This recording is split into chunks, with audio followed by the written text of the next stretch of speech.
My father was an attorney. He worked for the government. And he had to go every day into his office near the courthouse and near the railroad station.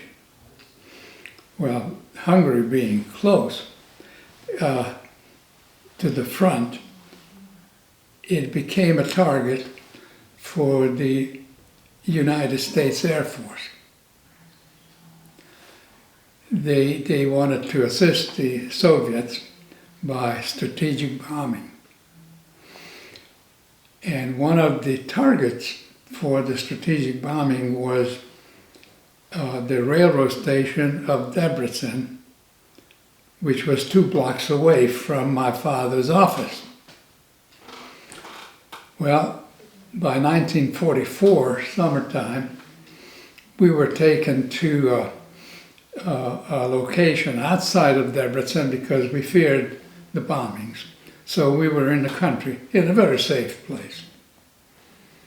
And one morning, June 2nd, which is, if you remember the dates, June 6th is the invasion. Well, June 6th, the U.S. Air Force, I think the 8th Air Force, from Italy, dispatched 150 B-17 Sky Air Fortress, four-engine planes, plus I think about 60 fighters as escort. Anyway, on this June 2nd morning, which was a beautiful sunny morning, not a cloud in the sky, we wake up around 9 o'clock in the morning, and it's like a beehive sound. We run out to the open area and look up, and we see like stars in the sky. The first wave coming, 50, I think 52 in each wave, slowly, slowly moving. They were going at about, they were not jets, they were propeller planes, moving at about 200 miles per hour, slowly, slowly, slowly moving towards the area that was towards Debrecen, where my father was.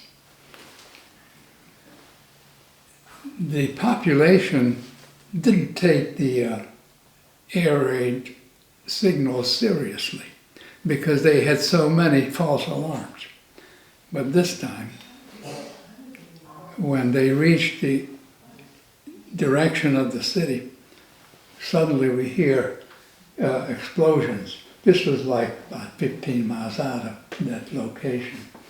And we, over low hills, we saw smoke slowly rising. And that, we knew that, boy, this is very, very bad. Because our father was right underneath them. And we knew this is deadly. First wave disappears to our right, going up to Russia. The idea was that they take up from Italy and go to Russia. They land in Russia, refuel, more bombs on the plane, take up, and that return leg they would bomb some other place. Okay. In about 15 minutes after the first wave, lo and behold, we see another group, about 50 of them, going in the same direction. And we hear again new explosions. the smoke rising. Okay, they go away, going up to Russia. And we are, I don't say we were terrified, but extremely tense and concerned. Here comes the third wave, another 50 of them coming. Slowly, slowly, slowly, explosions, explosions, explosions. This went on from 9 o'clock when they started to about 11 o'clock. The bombers were out of sight, but the escorting fighter planes, they didn't have anything to do because the Germans had no defense. There were no fighters, there were no anti-aircraft cannons. So there was total free hand. They did whatever they wanted to do. So the fighter planes, which were loaded with ammunition, they went around and they machine gunned everything. They machine gunned the cow herds, sheep herds. They caused tremendous damage, but caused a lot of terror among the population. At this point, we didn't know what happened to our father because he was there, right there, a block or so from the main target area. This was on June 2nd, was it a Friday? Yes. He was due to come home come out of the city to the farm where we stayed in this farmhouse. He was supposed to come there, according to his normal schedule, later in the day. And we were very anxiously waiting to see if he would really survive, make it or not. And lo and behold, later in the evening, there he comes tripping across the field, which was a tremendous joy for us. Then he explained what happened. He was in the courthouse, which was part of the jail was there, the prisoners, the administrative staff and so forth. So when they realized that the bombs are going to come right there next to them, they all went down to the air raid cellar, along with the prisoners who were temporarily held in the jailhouse. And the bombs started to fall right on top of his building. These are huge bombs, 250-pound or kilogram bombs. He said the entire structure was going like you're sitting in a swing. Dust, darkness, everything is crumbling. Well, after it was over, when they realized it's over, and they're still alive, to their great surprise, okay, how do we get out of here? Because everything was all over. The emergency escape was barred. They couldn't get through. So they somehow dug their way through the walls, and they made it up. And it was utter and total devastation up on the surface. The railroad was beautiful old railroad station in ruins. All the neighboring office buildings leveled. And dead people all over. there were over 600 civilians. These are civilians dead because they didn't clear out. They didn't run to the out of the area. They were caught right underneath. Children, women, workers, everything. And so the first task was to collect the dead, because it was summertime, remember? They couldn't leave them out, lying out there. And they collected them. There was a funeral in a couple of days outside of town. I have pictures I did some research on the internet on this, and a lot of people are coming forward with photographs and experiences. And I have a large collection of these pictures of the ruins. Very fascinating. Well, anyway, we are there. The German army is retreating. We're out in the countryside, and the location where we were, it was a small highway, but the Germans used it for retreating, and the German infantry was marching through, and we kids, I was 6 years old, it was a big deal. We ran out and followed them, and one soldier, I remember, let me carry his gun. So I always tell people, I was in World War II. I carried the guns, the German weapons. It was one of those machine Tommy guns, kind of like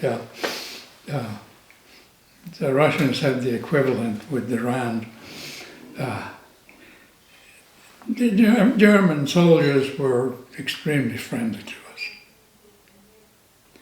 us. Later on, and a few weeks later, the officers came through, and they were drinking wine and sat around and socialized.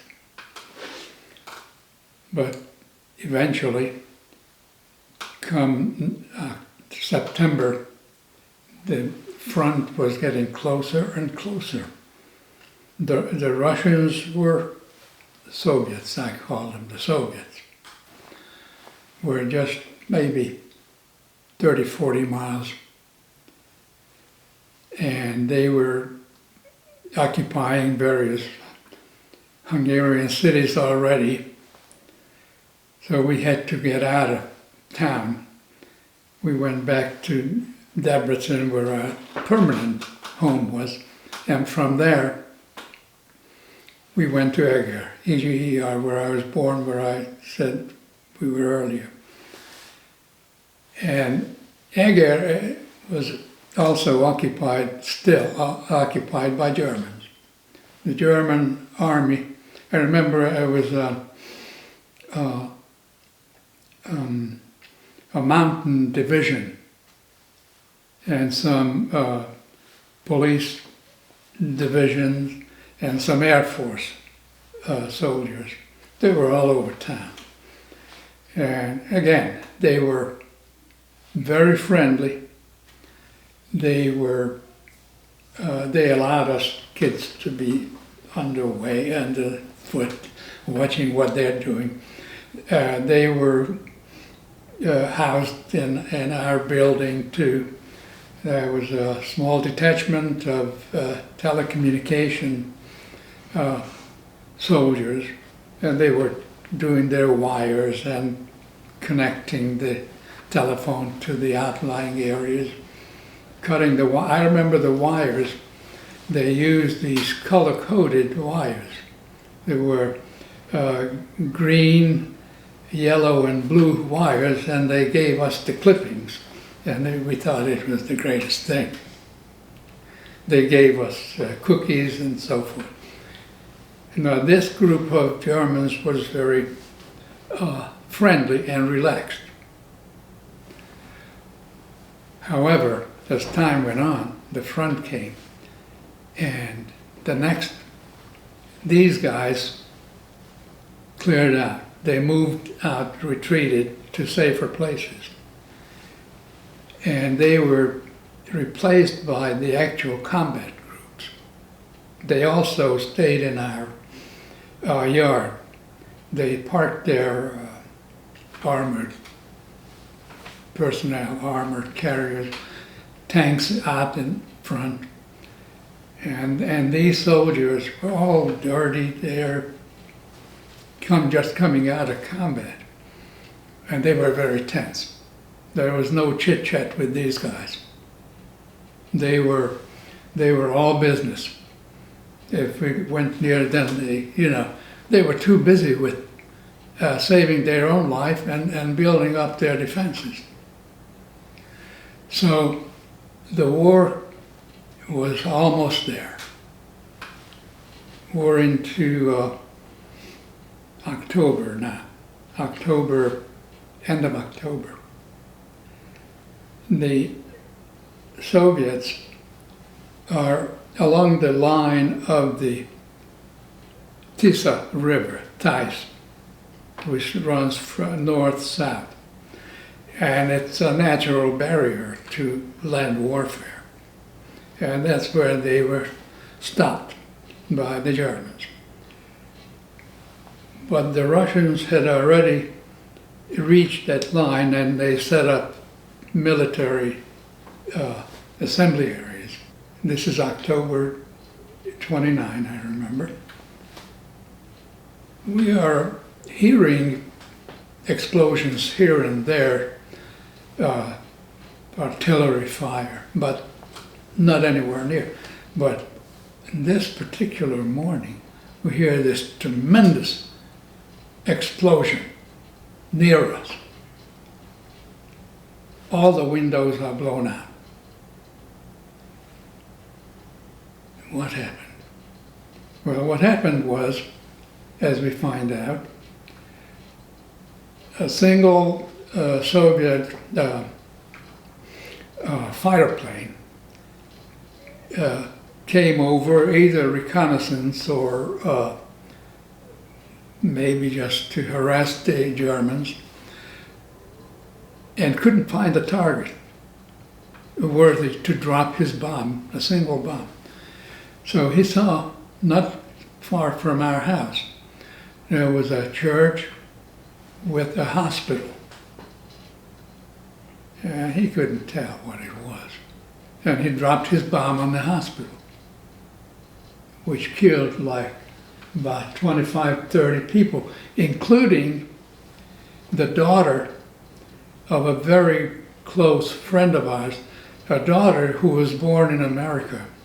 And he happened to be in Hungary for vacation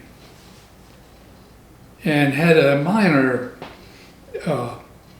lung sickness, so he was checked into the hospital.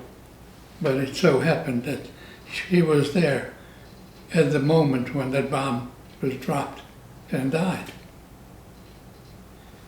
Among the photographs that I found on the internet, I found her picture in the morgue.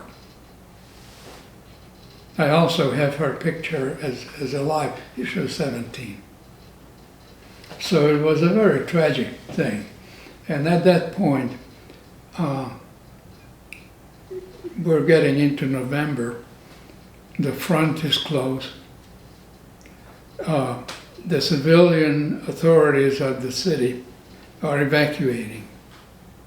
Everybody is moving up towards the west, trying to save the documents that they have, some securing the churches, the paintings and so on. everybody's extremely tense. My brother, younger brother, 2 years younger, and my mother were living with my grandmother's home, the place where the German soldiers and the rest of them used to be. Not knowing, well, what are we going to do? The front is coming, we don't have any money. Our father was drafted, he's in the service. Fighting is any moment to break out because the Soviets were moving without any real opposition. They were very powerful. So they ordered the civilian population to move into the underground cellars and tunnel system. Agar is a wine-growing region, and it had a very extensive system of underground caves where they keep wines, and tunnels that go back probably hundreds of years, carved into the stone down below. So we go down there. This was towards the end of November 20. The whole population is moved into the tunnel system and the cave system. We put blankets on the floor and existed there on the floor. People left and right, hundreds of people, but it was safe, except you couldn't go outside. No, we had a babysitter who came with us, and this babysitter was 17, 18-year-old, very impatient, and wanted to check on her family. And he went out, exited through the main entrance of the tunnel, which was already a place where they placed dead bodies. Because again, there was fighting going on up on the surface, and there were dead bodies. They had to be put someplace. Well, this poor girl went out and ran into a mortar fire, and she died.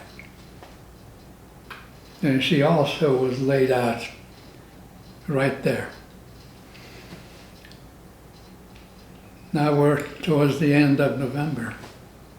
Come December 1, the fighting is over. The Russian army conquered the city, and they're in full control. The Germans are out of town, maybe 10 miles to the north of us. They're still shelling the city, but the Soviet forces are inside the town. And we were told, everybody out of the tunnels, get your stuff together, go back to your homes. Well, okay, we did as told. We go out. Some places in ruins, other just damaged. All the windows are blown out everywhere.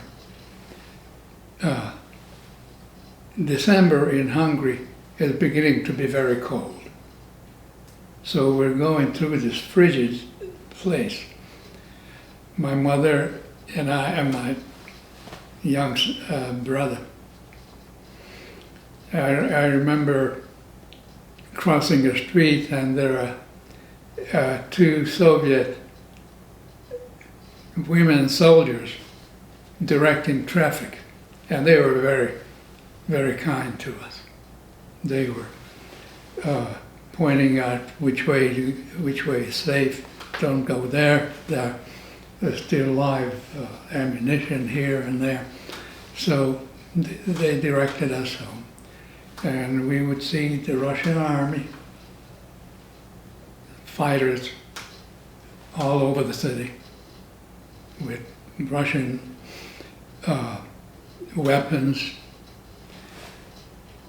So we made it back to our place where we stayed before we went to the cave system. And Russians needed to be housed. They came the same place where the Germans they occupied the same rooms and everything where the Germans were. We had infantry, we had Russian, I remember one Cossack with the round head with the red cross over it. He had a huge bullwhip in his hand, very threatening, big beard. The Cossacks has a beard. And women were always afraid that the Russians had this reputation of violating women. And so my mother was extremely concerned. And we were holding on to her, and this huge, gigantic, bearded soldier with the whip in his hand, big boots, looking down at us, not saying a word. He was just looking at us. And finally he motioned, "You can go, get out." And so we went back to our room. Meanwhile, the Germans are still harassing the occupational forces of the Russians from outside. They're directing mortar fire, artillery fire, so we hear this all the time, all day. One particular day, this is like mid-December, very cold by then, snow on the ground. We hear an airplane buzzing or approaching, so we run out to go down to the cellar from an upstairs location. And just as we run through the courtyard, a bomb hits the next door building to us. And the bomb did not explode. It came underneath the kitchen of our house. And when we went back into the kitchen, the floor of the kitchen was like a big hump where the ground was laying. Well, it fortunately didn't explode because we would have been blown to pieces. Things like that happen, but, well, one more interesting thing. Due to this unexploded bomb, we couldn't stay there. You never know when it'd go off.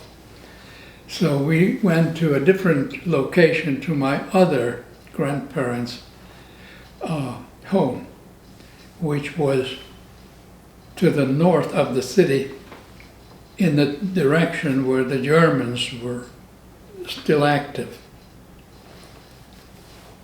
And I said the Germans were still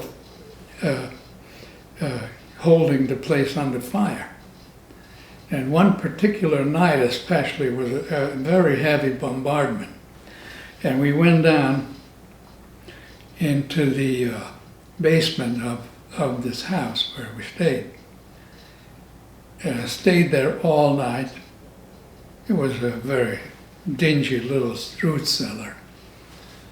But all night you would hear the whistle of because a mortar shell, when you hear the mortar shell whistle they say as long as you hear it whistle, you're okay because it's gone. And we hear it all night. The next morning we go upstairs. The whole block where we were, across the street, was in ruins. Not a single house upright. So we stayed there a few days, and then we moved back to the place where the unexploded bomb was. And I think by that time, they dug it up. They had the fire brigade come out and dug it, and specialists were disarmed the bomb and take it away. So it was safe to stay. The rest of the buildings, it was a two-story building. My grandmother owned it, and she rented out many of the apartments.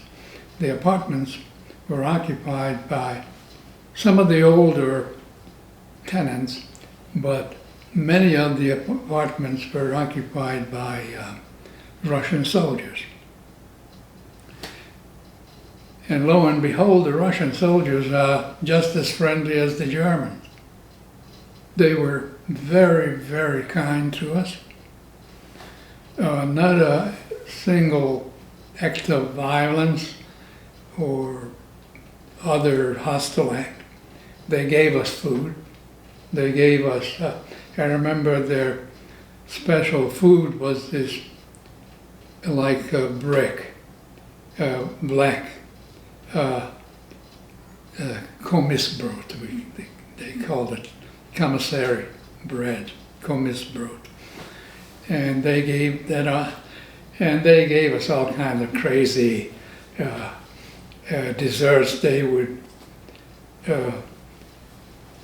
put butter, olive oil, sugar, every kind of funny stuff. They gave it to us because they knew we were hungry. So they were very kind. There was especially, in my memory, never forget, this little, he must have been a sergeant, or possibly a lower lieutenant. He lived with a woman, soldier, Natasha. And he was very friendly to us, and I was very friendly with him, always hung around with him, went into he would be working, writing reports or whatnot. And I wanted to be funny, entertaining him. And I said, "Stalin kaput." Oh my God, he turned like a mad bear on me. I mean, that was not the thing to say while the war is still going on. And then this poor man had gone through hell. And Stalin was his hero, his leader anyway. Well, he shook his finger at me, but didn't hurt me. We stayed good friends. And I said, "Oh, sorry." And I said, Hitler kaput, Hitler kaput.